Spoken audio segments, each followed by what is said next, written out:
Hello, everyone, and welcome to Growing Together, a gardening podcast with me, John Lamb, and Don Kinsler, a lifelong gardener and the North Dakota State University Extension horticulturist for Cass County. Don, how are you doing today? I'm doing great, especially since the weather is maybe going to cool down, moderate. You know, we've had some hot days. Hot for May, yeah. Yeah, what, 4 For days? May, yeah. 4 days of above 90s and above, windy. And this just isn't what many of our plants wanted. Our tulips lasted, the blossoms maybe lasted half an hour. Yeah, maybe. yeah. But, you know, not much we can do. We roll with Mother Nature. On the plus side, I suppose those hot days warmed the soil. Yeah. I tried to get out and do some work, and boy, it didn't always last long. I got pretty worn out there trying to get stuff done. The heat I probably could have taken, but that wind, the combination of the heat and the wind, that really made it. It was a lot. A lot to have. Yeah, and the apple trees were blooming about that time and the plum trees. I actually felt sorry for the little bees that must have been trying to pollinate those apples. They didn't stand a chance. They're only open, a certain number of days. Yep. And so those poor little bees, trying to go against a headwind, 45 miles an hour and heat. Well, I hope they made it. I hope they did too, yeah. One of the fun things to see this time of year is just things coming up, and also what's. Oh man, yeah. But also like what's not coming up. Do you see that you've lost anything this last year? Our roses, I think we discussed probably before, our roses, even the Canadian hardy ones, froze back to about 3 inches above ground level. So I've pruned them all the way back. They're coming from the base. So yep. I think they're going to be fine. Our hosta have not appeared yet out of soil. Okay. I think they're probably going to be okay. I did have some iris that heaved out of the ground, the lack of snow cover and the cold temperatures, and then the lack of snow, you get some freezing, thawing, and things can just be shoved out of the ground. Iris are pretty shallow rooted anyway, and so I noticed some iris laying on top of the ground. I replanted them, so I hope most everything is coming. I've seen some dieback on shrubs. So it wasn't the kindest winter for many of our plants. How about you? Any of your perennials that you're concerned about yet? Well, I think and I can't remember because I've only had them for about 3 or 4 years. So this would be the third or fourth year. But Brunnera, we haven't seen them come up yet. And so I'm not sure if they're late risers because they're in a very shady area. So maybe our hostas that are in shadier areas take a little bit longer to come up. Our hostas that get a little bit of sun, they're not fully open yet, but you can see they're doing really well. Kind of spikes coming up out of the ground. They look like a little I've been watching for ours. Some of them are established enough that I think they'll come. But, isn't it something you kind of wait and you watch? And, of course, that's one of the fun parts about May is watching these things emerge and come back. And how did they come back? I don't want another winter like this, though. I mean, we don't need 10 feet of snow, but also we need some natural insulation on this material. Especially, the year before this last winter, we were okay. We didn't get much snow, but we also had relatively mild temperatures, but this year it got cold. We did get a cold snap. Exactly. I want to thank you. Your advice we had a sand cherry in our backyard that I think is only about 2 years old, and the rabbits got to it and ate a lot of it, stripped it down, and you suggested just to cut it off, just below that. And so this is really only about an inch or two above ground. But I got to tell you, those parts were cut off, they are coming up with flowers and they are coming up with their leaves. Isn't that amazing? They look almost the as way good they as ever. rebound. They rebound like so that. well, and I wonder if it'll be like a dogwood where it'll come back so much thicker too. That'll be fun. You'll have to keep us posted. Yeah. Well, so before we get started with the show, did you get any good questions? Do you have any questions that you want to answer? Yes. In fact, Nate wrote in, and thank you, Nate. Nate says, I've got an elm tree, an apple tree, and a willow. All are about 5 years old, and I have been fertilizing each year with tree spikes. Should I continue that?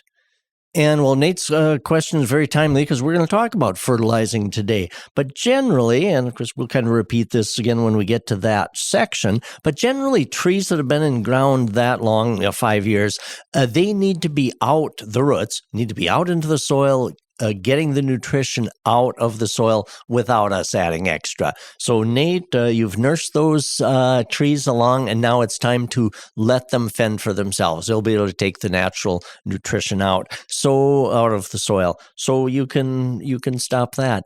And Nate also mentioned, as a little sideline in his email, he mentioned that his pussy willow is not coming back the way he thought. And so, as you and I were mentioning, John, that some shrubs, whether it's from rabbit injury or just cold, and pussy willows tend to be a little bit maybe borderline. It doesn't take much and the twigs will die back. And so I suspect, Nate, that your pussy willow had some of that dieback cold injury, and hopefully it'll come at least from the base. And if growth comes from the base, we'll fertilize it like we talked about. And so even though his other trees, I'd suggest not fertilizing. That pussy willow probably could use some fertilizer once it starts growing. All right. Well, like you said, we're going to talk fertilizer today. And let's just start with a real basic question, like what in the yard needs fertilizing? Well, yeah, and when you think about a podcast on fertilizer, you think, well, boy, maybe that's not the snazziest topic. Right. But, maybe we should entitle it, How to Make Everything in Your Yard Pop. Yeah. That would be maybe a little more enticing. And it's true. The nutrition, the fertilizer that we give our lawns, trees, shrubs, annual flowers and vegetables, that nutrition really does help them pop. So it is a really important aspect. And so if we just think about the basics of fertilizer, anytime you buy a fertilizer, the package will have 3 numbers on.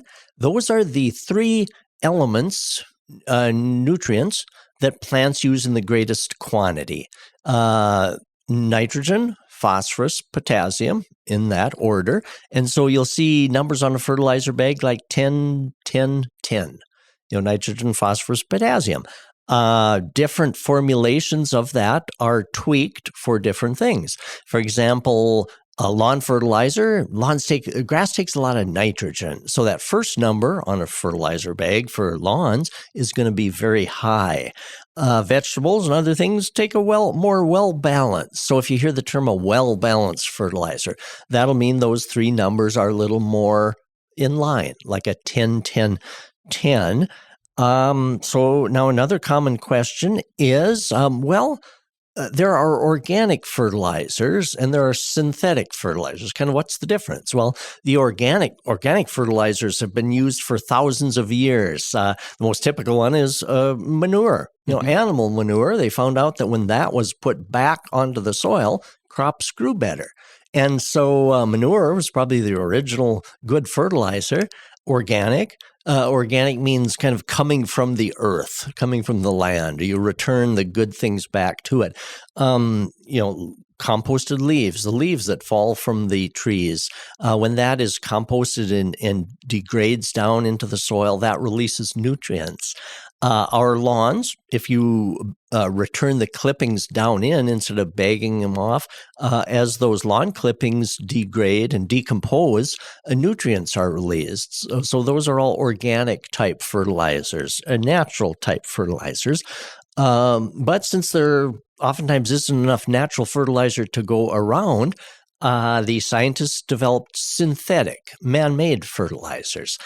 So those are oftentimes, granular type, the little beads of fertilizer, or they may be water-soluble types. Miracle Grow is probably the most commonly available one.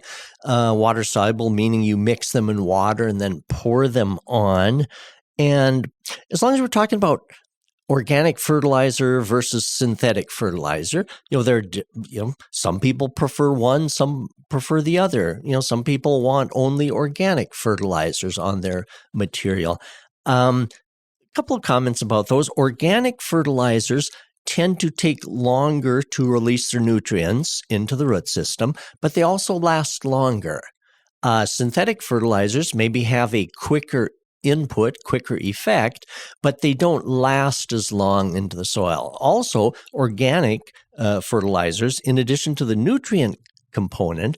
They oftentimes help give the soil a better tilth, make it more workable. The organic type fertilizers, manure, compost, will help a heavy clay soil become more workable. Or a sandy soil, it'll help retain moisture a little more. So organic fertilizers have a couple of good components going for them. Synthetic fertilizers definitely have their place too. I use both.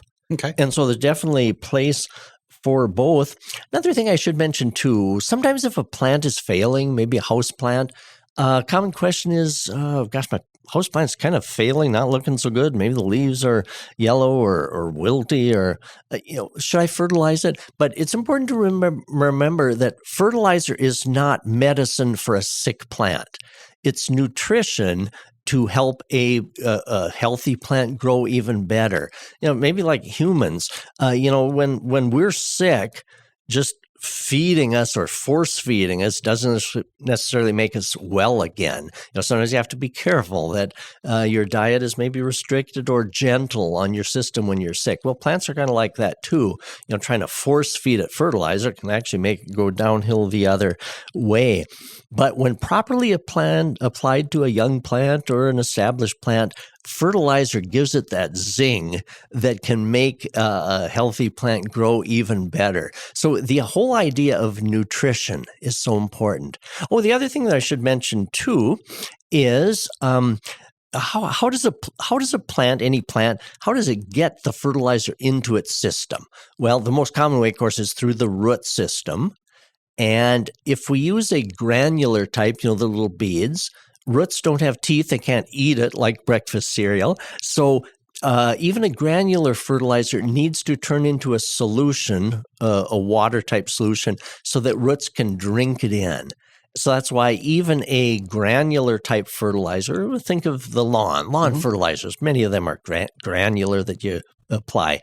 They need some moisture to dissolve them into a solution that the roots can drink up. So that's why oftentimes on a fertilizer package, it will say a granular type. It'll say follow with watering to dissolve those so they can drink them in. Another way that we'll kind of discuss with some of these, we'll go through each of the different types of plants for fertilizing. But another thing that's important too is to know that plants can absorb nutrients through the leaves. Okay. So if you read the label on like the Miracle Grow, probably the most commonly available water-soluble fertilizer, when you read that, it indicates you can apply it to the roots, but it also indicates that you can foliar feed the foliage, the leaves. Leaves have openings, the stomates, that can absorb nutrients. So some field crops are foliar fed by going down with big equipment that will spray the fertilizer onto the leaves. But we can do the same with our little hose end feeders.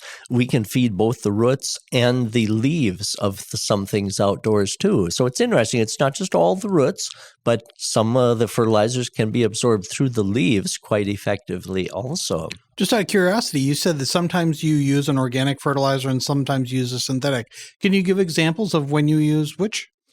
Rhubarb. Rhubarb responds very well to fertilizer, but it responds also very well to organic fertilizer because organic fertilizer, so maybe it's bagged manure.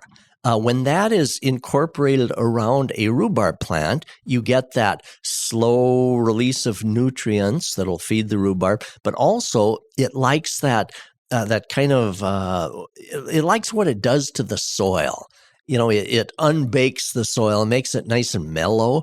And so that's why I do accomplish two things with one fertilizer. Other things, for example, a hydrangea. Okay. Hydrangeas, well, when I plant them, I always incorporate good peat moss and things around because hydrangeas kind of like a nice mellow soil also. But I like to add a water-soluble fertilizer to them because hydrangeas, we need to kind of get a good amount of nutrition into those roots when they're actively growing in May. Another good example is clematis. I mulch around it nicely with wood chips, shredded bark. But the clematis also, because it starts from about ground level and has to get like 8 or 10 feet high and blossoming, so that needs a lot of nutrition. So for that, I prefer the water-soluble type that I can mix up in a 5-gallon bucket, slowly pour it over the root system. That solution is going to be readily available for the roots to drink it up and support. So, so sometimes I kind of pick and choose based on what the plant type is as to which of the 2 fertilizer types I like. All right, let's take a quick little break. When we come back, more about fertilization.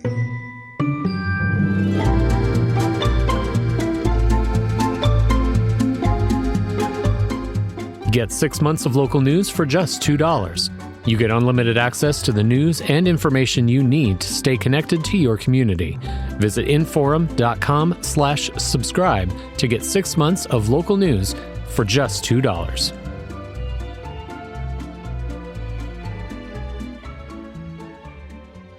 All right, this week we're talking about fertilizing, and since most of us, a lot of us are seeing our lawns are coming up. It's starting to come in green. If you're like me and you have dogs, sometimes that there's still some dead spots that hopefully some rain will help with.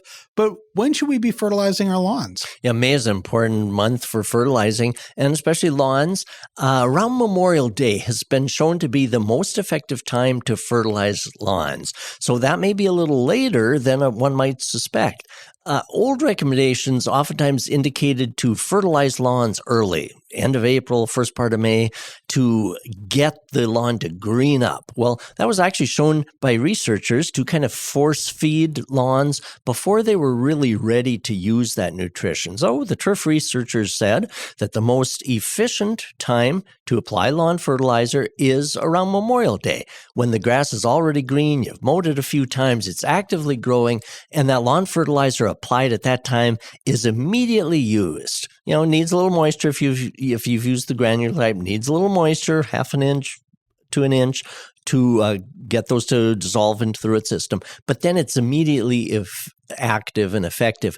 If a person fertilizes too early, I mean, it's not going to kill your lawn, but there's more chance of runoff that it ends up down in a river somewhere down the drain instead of actually being used by your root system.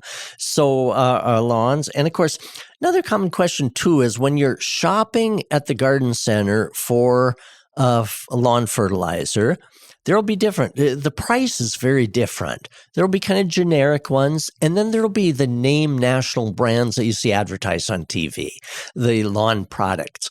I've tried them both, and now I spend a little more for the national name brand. And the reason for that is I've just noticed there's a difference. Oftentimes, they will have more fertilizer, higher numbers on the bag, so you're getting more for what you pay for.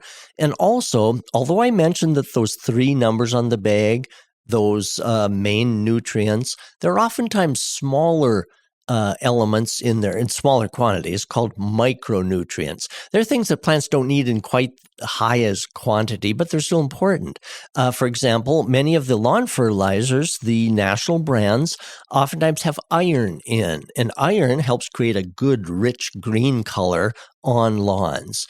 And so if a lawn fertilizer has iron, if I look on the label, has some iron in, I'm willing to pay a little more for that. And some of the national brands probably have a little more research that they've put into it because they want, any fertilizer company wants you to have good success with their product. And so any lawn fertilizer, and of course the label has to be true to what's in it, any lawn fertilizer is going to probably have benefit, but I do prefer to, and of course I'm as frugal as the next gardener, but I do feel that I get what I pay for by looking at the label, and I like that iron in the lawn fertilizer. Another common question is, what about the weed and feed products? Yeah. When I haven't bought my lawn fertilizer yet, but I've been shopping and looking. And boy, the weed and feed products are really out there. Yeah. And of course, the weed and feed products, when you look at them, they indicate that the lawn should be wet, the leaves should be wet, the grass, the weeds should be wet, because those little granules of the weed killing component have to stick to the weeds. Okay. Otherwise, if they just roll off the leaves, if the leaves are dry, they're not going to stick to the weeds and kill. And most of our lawns are not a blanket of weeds. And so actually blanketing the entire lawn with a weed control product is kind of overreach, I think. And so it's for the weed control part, it's usually more efficient to just spot spray the weeds that you need to. And so weed and feed is expensive, and usually the lawn doesn't need that much of the weed type component. The weed and feed does not most of the products do not do a good job of preventing weeds. They have to kill weeds that are already up and growing. And like I say, most of our lawns aren't a total carpet, so I like to save the money and just spot spray. But fertilizer, absolutely, yes. There are some organic type fertilizers for lawns. One of the most common is probably the package called Milorganite. The product, have you ever used that? No. Milorganite. It's sold in big blue bags. I've used it. It's a good organic type fertilizer, easy to put on with a lawn spreader. Milorganite, the name originates from the city of Milwaukee sewage treatment. Okay. Now, you might think, oh gosh, that sounds gross. But it's treated, you would never know that it was derived from sewage. It does not have a bad odor. It's safe. It's wonderful. And many people just absolutely swear by it. I've used it. It's a great product. Again, it's organic, little slower release, but longer lasting for lawns. So they're good organic ways to fertilize a lawn as well. You talk about that the best time to fertilize is around Memorial Day.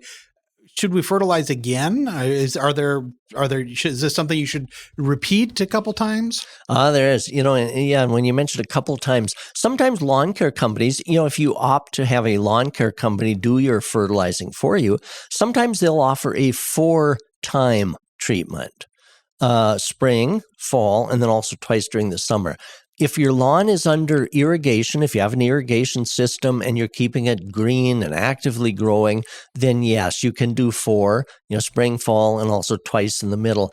If you don't have a sprinkler system and your lawn tends to toughen up a little bit in middle of summer like mine does, then we should not fertilize in the middle of summer because the lawn isn't growing and you can actually burn your lawn by putting on that extra fertilizer. But the single most important time of the year to fertilize is actually Labor Day. Okay. So fertilize on Memorial Day.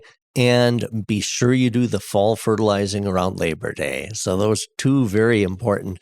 Another common question is on newly seeded lawns, or maybe you've seeded a patch in your lawn and you've got new seed. Can we fertilize that? Should we fertilize it? The normal lawn fertilizer will be too hot. Too strong for newly seeded lawns, so we shouldn't use that. But instead, when you shop for fertilizer, you'll see packages that are for newly seeded lawns, and they are at a rate that's mild enough. They'll give nutrition without burning the new developing seedlings. So yes, definitely fertilizer, because lawn does respond very well to fertilizer. It thickens it up, makes it greener, and yes, there are some people that say, well, we don't fertilize our lawn. Out at the farm, we never fertilized our lawn. But by returning the clippings down in, instead of bagging them, you are fertilizing the lawn. Yeah. You're giving it a good natural organic material that is going to decompose into fertilizing. Talking about the 4-step methods. I see that sometimes if you go to a garden center or a hardware store. Oh, sometimes the do-it-yourself bags. The bags, and they'll say that this is the 4. There'll be 4 periods or 4 things like that too. So I would imagine that they kind of tweak the mix on that a little bit. So it all depends on how you keep your lawn going. Yeah. If you keep your lawn well irrigated and it's growing healthily all summer long, then that 4-step product that they sell would be useful. But again, many of our lawns tend to kind of go either dormant or rest a bit in the middle of summer. And at that point, they aren't using the fertilizer. They aren't needing it. So as I've said before, we had I live in Moorhead. And Moorhead, they dug up our streets. The city of Moorhead dug up our streets, and they put in all new soil, or they put in soil, and they sprayed it with I can't remember what they call it now, but a kind of a hydromulch. Hydroseed. I think hydroseed. How's it doing? Hydromulch. You know, it's growing, but when you look at it, there does appear to be a number of weeds in there too.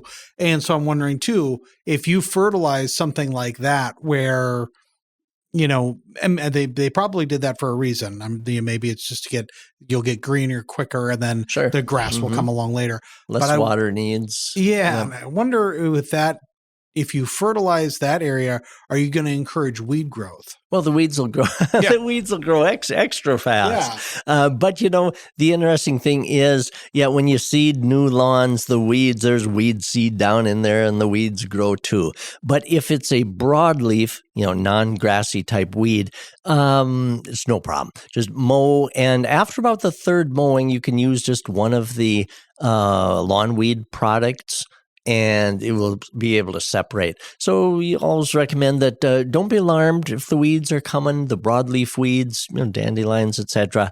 They'll be able to be separated out afterwards. After 3 mowings or so, the lawn will be tough enough to be able to apply a little bit of weed killer. Well, let's talk about fertilizers for flowers, especially let's start with perennial flowers. Oh, yeah, man. Perennials, they have their work cut out for them, don't they? They start out in the spring, emerging from the soil, and then established perennials are going to produce beautiful flowers. And so May is a wonderful time to give them fertilizer and nutrition. Again, it can be the granular type. When you visit garden center, there are fertilizers labeled for flowers. The water-soluble Miracle Grow types, when you look at the label, they'll kind of suggest how much to use to apply for perennial flowers, or one of the organic types. But May is really important when they're in active growth. I haven't fertilized ours yet because it was just so blamed hot. And fertilizing when it's that hot probably isn't recommended. So now that the weather is going to cool down, I am going to fertilize our perennial flowers, because when they're in active growth like this, not only will it give a better leaf, more leaves, but also that will help encourage the flowers. So 2 times that we should fertilize our perennial flowers. One is in May here, and again about a month later in June. And then after June, with perennial flowers, we follow the Independence Day for Gardeners philosophy. So July 4th, Independence Day, one of the things we become independent of is no longer fertilizing perennials. They need the last half of the summer to kind of slow down. They've already got the nutrition that they need in place, but we don't want them to become too tender and lush going in the last half of the summer. They need to kind of start toughening up, hunkering down. And so fertilizing perennials in May and about a month later in June. So that's on my list for the pretty near future here, is to get the fertilizer on the perennials. And sometimes I'll use a 10-10-10 granular fertilizer to sprinkle around. It's handy, and then water it in. Or sometimes I'll use the water-soluble type, kind of depending on how much time. The granular type is a little quicker to just sprinkle. And the package will usually tell, like around an established perennial, how much to apply, whether it's a 1/4 cup or 1/8 cup to sprinkle around. And then I follow it with the garden hose to moisture it, or try to get it on before rain is forecast. Just we're talking, because we're talking about perennials now, but next up we're going to talk about roses and annual flowers. Is it the same fertilizer for each of these? Yes, you can use the same fertilizer for each of them. Now when you shop at the garden centers, there'll be fertilizers tweaked, for perennial flowers, or let's go right into roses. There'll be rose type fertilizers, and you'll notice the numbers on them will be just tweaked a little bit. But if you look at a package of 10-10-10 fertilizer, the label will say, okay, use this amount around a tree or shrub, use this amount around a rose, use this amount of it around your flower bed. And same with the water-soluble types. They are well balanced enough that they can be used on almost anything. And so, if you want to buy a special flower type fertilizer labeled for that or special rose food, that's perfect. But if you want to buy a big bag or container of something, most of those can be used for everything too. And that's the option that I do. Since a person's got so many different types of things, that I just use the same fertilizer and then read the label carefully to see for a certain type of, whether it's perennials or roses. Does that help answer that question, John? Yeah. Okay. No, that's great. So, let's talk about roses. Yeah, and roses, we fertilize them about the same way we would perennials, because I kind of fit roses into that same perennial flower category, because even though they got woody stems, they're kind of like that. They reward us with flowers. And so the fertilizing is much the same. To get some fertilizer on them now in May, because they're busy regrowing and they're going to be producing flower buds. June is a heavy flush of rose blossoms. I think June is National Rose Month. And so fertilizing now in May and fertilizing again in June is important. Many of the most popular rose bushes are repeat bloomers. Some types of roses only bloom in June and then not again. But any of us most of us want roses to bloom throughout the season. Mm-hmm. And so fertilizing in May and again in June will energize that plant with enough flower power to keep blooming then. Usually roses will bloom kind of in flushes throughout the growing season. So May and June, important fertilizing months, like for the perennial flowers and the roses. And a person might think, well, okay, peonies, which bloom early, why would you fertilize those in June? Because they're probably going to be done blooming anyway. But many perennial flowers will be building their energy for next year already. And that's why the nutrition is so important. So if we have a beautiful blooming perennial this time of year, some of the iris are starting to bloom already, a little early. Our fernleaf peonies are blooming already. So if I have a beautiful blooming peony right now, it could well be because it had enough nutrition last year at this time. Because perennials, it's all about building for the future. And so giving it that nutrition is really, really important. By the way, our fernleaf peonies, which are also known as Memorial Day peonies, because usually they coincide with Memorial Day, they're already in full bloom, which indicates how the heat pushed them along, because we got a little bit of time for Memorial Day yet. I'm seeing that ours is starting to, there's a couple that are buds that are about ready to burst. Yeah, aren't they awesome? They're really nice, yeah. Beautiful. So anyway, with the roses, there are organic types of rose type fertilizer. That also brings up the point. Sometimes rose fertilizer I see called rose food. And I don't think we mentioned that either. Sometimes I'm asked, is food, plant food, is that the same as fertilizer? And it is. I don't know if some of the companies kind of think we aren't, smart enough that they need to call it food. Plants don't actually eat, so it's plant food is just kind of, I suppose, it's another term for fertilizer, but I get kind of a kick out of it, as though, plants can actually chew up some food. So anytime they label something plant food, that is simply fertilizer.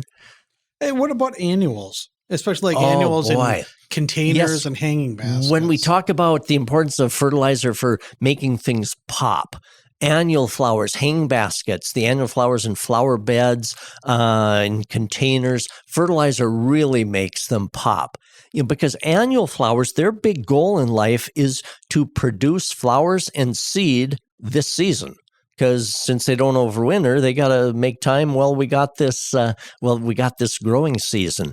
And so the fertilizer that we give them, the nutrition, really results in an immediate showy impact for this growing season. And they can easily run out of nutrition. For example, if you think of a hanging basket, those roots are all consolidated within a kind of a small area. And pretty soon those roots will use up all the nutrition, the elements that are there. So it's important for us to feed them, fertilize them, so that they have enough nutrition to keep blooming all season long. And so if we talk about that, whether it's a flower bed or a pot or planter, a container, hanging basket, very important to begin fertilizing right away. Now, some of the potting mixes that we use have a fertilizer in. For example, many of the name brands, whether it's the Schultz potting mix the person sees on the shelf, or the Miracle Grow potting mix, or some of the others, you'll see on the label that feeds plants for 6 months, up to 6 months. And they do. They have fertilizer, kind of a slow release fertilizer. Sometimes, have you seen those little beads that'll sometimes be in there? Those are the slow release fertilizer that will feed those plants for up to 6 months. So that's a good way to start giving those plants the nutrition. But also, when you read the label on those potting mix bags, it usually says that you can still supplement with other fertilizer. And so even though I use those mixes that say they will feed for 6 months, I like to supplement that with the water-soluble type too. Because I think that's important, especially important if you have reused potting mix in your containers outside. That potting mix that originally had some fertilizer in, that's going to be long gone. So it's important for when reusing potting mix to make sure that you're fertilizing regularly. And when we say regularly, what? Person could fertilize once a week, at least every 2 weeks. Okay. We should be fertilizing. If you ever notice on many of our streets that are now lined with flower hanging baskets and things, downtown Fargo on Broadway usually has beautiful hanging baskets. The NDSU campus, beautiful hanging baskets. And in often early mornings, you'll see them going along with their water truck. And if you look at the tank, it's often bluish in color, and that is fertilizer. So many of them, with every time they water, will have a dilute fertilizer in that. And so by dilute, maybe half strength. I don't mix up fertilizer every time I'm watering my plants, but I try every 2 weeks at least. It makes a big difference in geraniums, especially. Okay. I've noticed that geraniums, to continuously be producing new flower buds, really respond well to the fertilizer. So I like to be sure that I'm applying a water-soluble fertilizer to geraniums at least every 2 weeks through the growing season. We probably should not apply fertilizer to a dry plant. If the soil is dry, water it first, get some moisture in, and then follow it up with your fertilizer is always a good idea. But annual flowers, gosh, so important to keep them blooming at their peak. And then they're more apt to be blooming throughout the gardening season, throughout the growing season. Was it the slow release? Is that Osmocote? Yeah, Osmocote is probably the leading brand of the slow release. Those are the little beads. And so if you're reusing potting mix, the Osmocote or a similar type slow release fertilizer, the package will tell how many teaspoons or whatever to add to a certain diameter pot. Okay. And then you kind of incorporate it into the soil. Then every time you water that plant, a little will be dissolved and feed into the root system as well. So a person would not use that on soil that says it feeds plants, because that's already got a similar type product in it. But for reusing, that can be reusing potting mix. That can be a good way to get that nutrition back up into the soil. Right. Well, let's take another break, and when we come back, we'll talk more about fertilizing, but with vegetables and garden containers.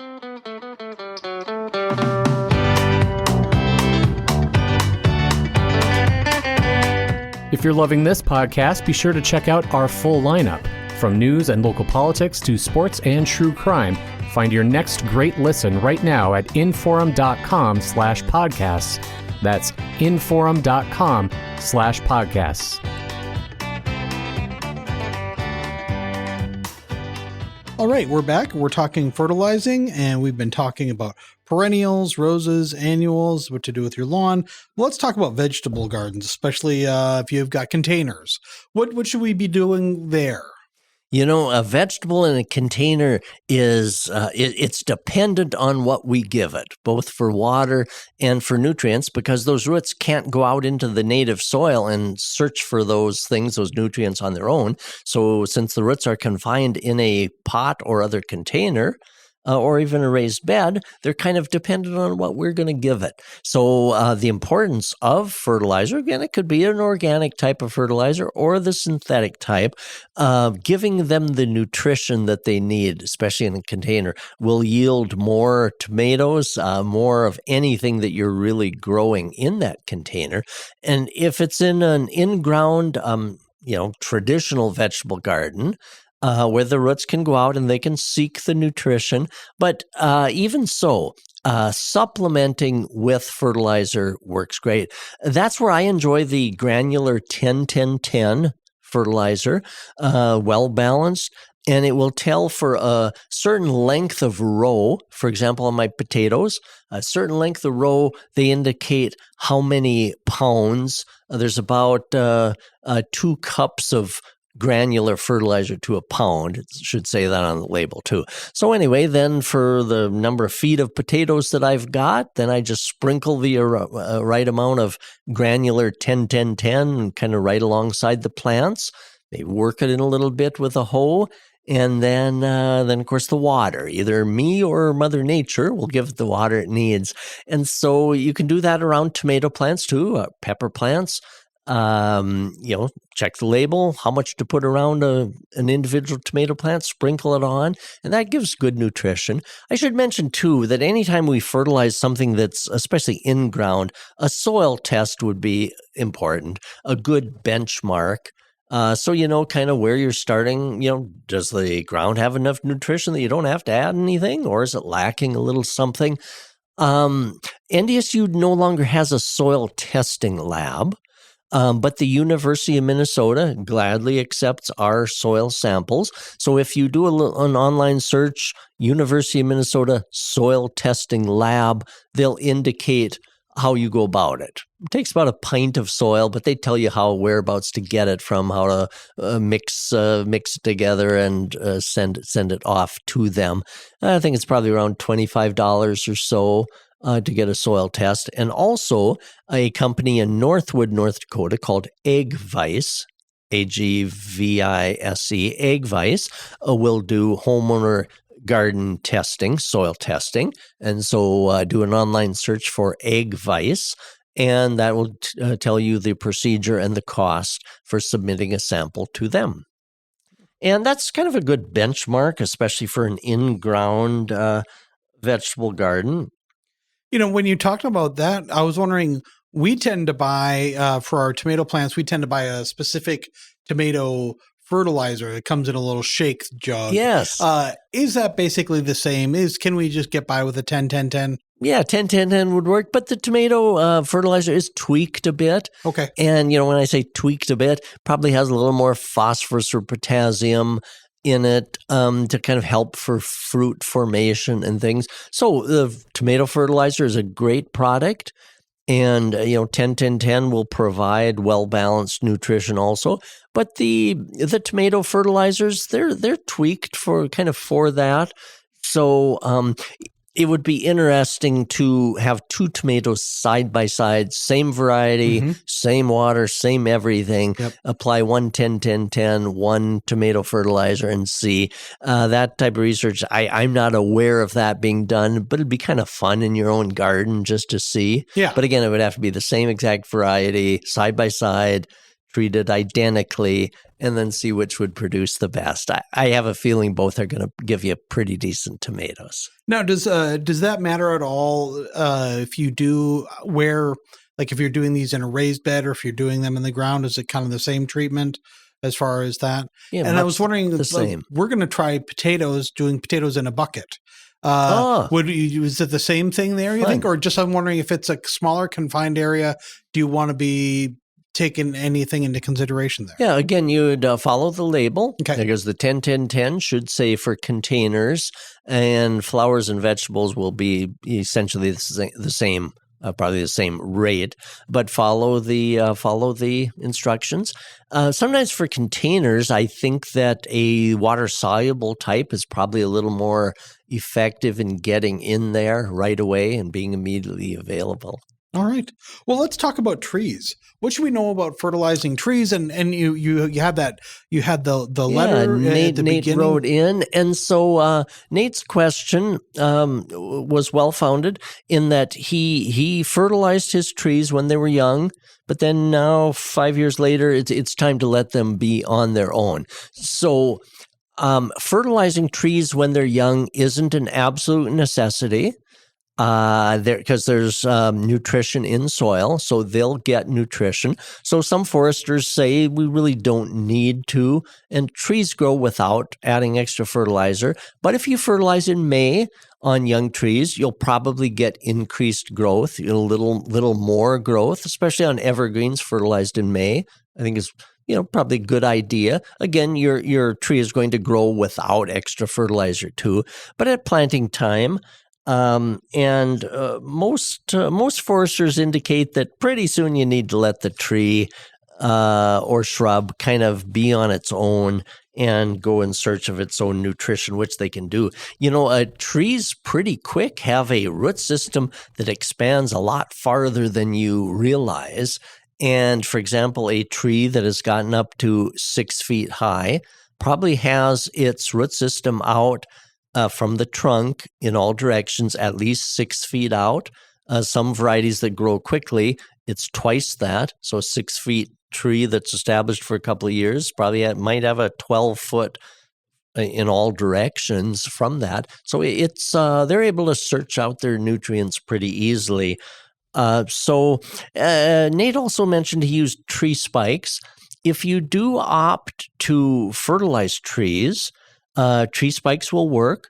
A person might find, though, that a water-soluble or a granular type that you put over the entire root system might be a little more effective. Fertilizer spikes are localized, but the directions usually say how many to put around a root system.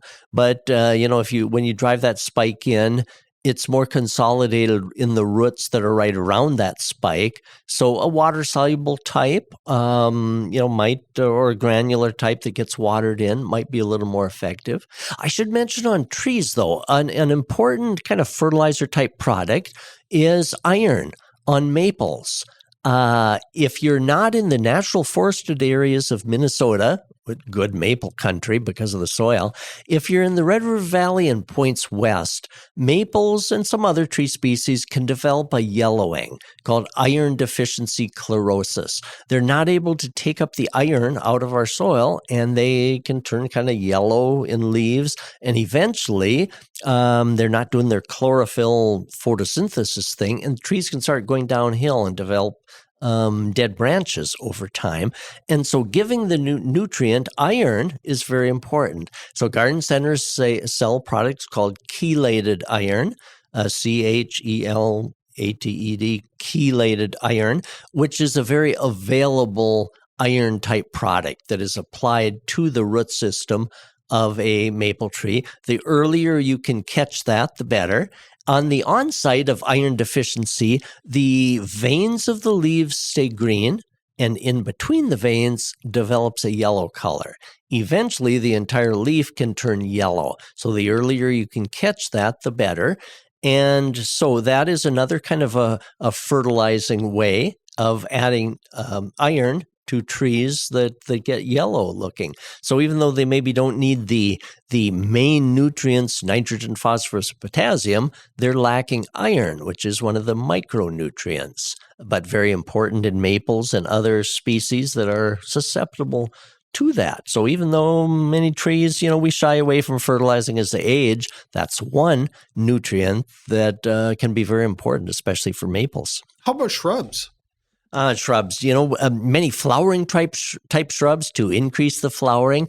Fertilizing can be a way to improve the flowering. And also early in the season, we think May and June, again, important months for fertilizing. We can stimulate more growth, especially on a younger tree. An old lilac that's been in place for 20 years, I wouldn't fertilize it. They bloom well on their own. But maybe a younger one, give it some fertilizing. Forsythia, the brightly yellow flower that comes out, the flowers come out on the stems of forsythia before the leaves even emerge. And so fertilizing those in May and June for next year's flower is important. They flower better on new, lush, young growth. And so if this time of year, if we can stimulate new, lush growth on a forsythia, then next spring, that's going to be the nice, lush growth that'll give us those vibrant yellow flowers. Other flowering type shrubs like hydrangea respond very well. For a hydrangea to produce that great big blossom, whether it's the Annabelle types with the big white blossoms or the panicle types with the cone-shaped white or whitish pink, to produce a flower like that, man, that's got to take a lot of nutrition. Yeah. And so anyway, fertilizing those in spring here, May and June again, will result in a much better, stronger, bigger flower on those. What about, just kind of in closing, what about houseplants? On houseplants. Houseplants like to follow the light levels of the season. Our homes during winter are awfully dark. Most houseplants don't put out a whole lot of growth during those short days of October, November, December, January, February. But when those houseplants start getting longer days, starting probably in March, they respond by more growth. And we can feed them, give them some houseplant fertilizer during those months beginning in March, maybe once a month or so, March, April, May, June, July, August, September. And then when it starts getting dim and short days again in October, then they don't really need much. An exception would be flowering houseplants like African violets. Man, they like to be fed, a couple times a month.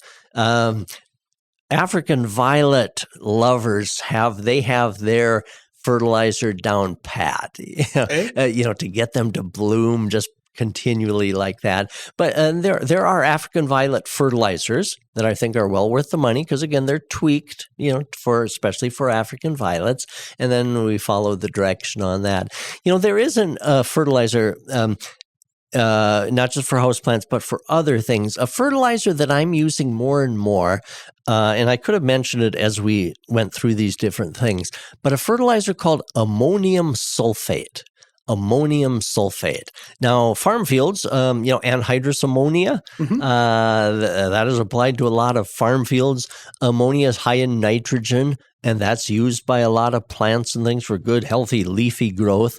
Ammonium sulfate, the sulfate part of that, sulfur is kind of an acidifying compound.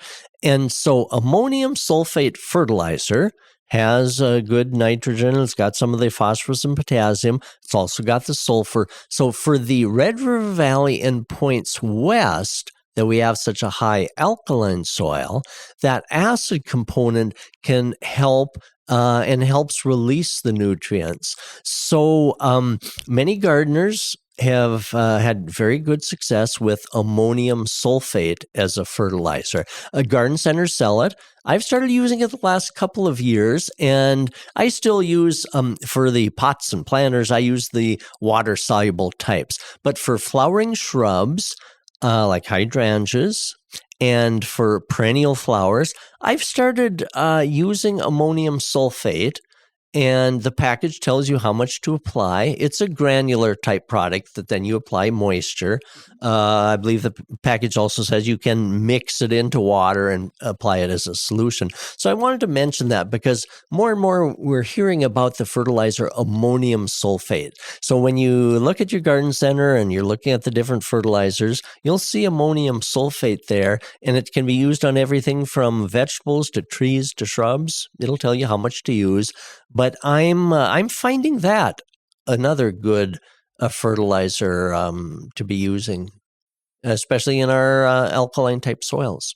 All right.